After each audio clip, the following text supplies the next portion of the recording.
It's very nice to meet you. Good to meet you too. And how are you enjoying ACON? Oh, I love ACON. It's a lovely con. I've been here, this is my third time. It's funny, every time I've come here, it's been at a different venue, so it's kind of been spread out. But I really enjoy it. The people here are great. Dallas is a great town, and so it's fun. Yeah. And what got you into voice acting, more specifically Lupin? Well, I got into voice acting long before I did Lupin, but I've always wanted to be an actor. So I started out as an actor in Los Angeles trying to do stage work, which means you don't make any money. There's not a lot of paid theater back then. And I was auditioning for movies and television and stuff like that. But I wasn't landing anything. And then I auditioned for a voice job, and I landed the first audition I did. And then that job led to an audition for an anime called Sea Prince of the Fire Child.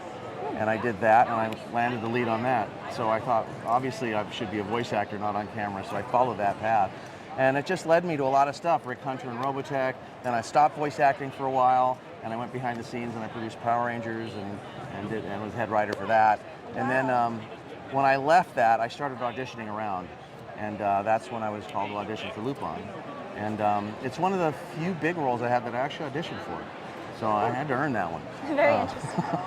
So I auditioned for all 5 of them, all of the main characters, and I'd never done comedy, so I assumed I'm not going to get, maybe I'll get Goemon, because he's kind of that, and I was surprised when they gave that to me. So, yeah. Would you mind doing a little voice sample of Lupin? Well, Lupin is kind of sing-songy. He's a little bit between Jack Benny and Bugs Bunny, with a little bit of a friend of mine called Steve Kramer thrown in. So Nice. And any tips for future voice actors?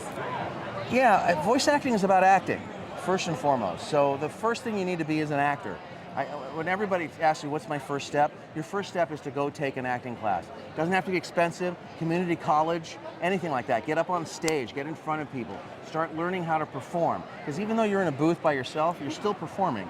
So once you get, that's really what leads you. And then make sure you network with the people you're coming up with, because most of your first jobs will probably come from one of your friends rather than something you audition for randomly, because it's kind of that kind of an industry. So it's very much a relationships business.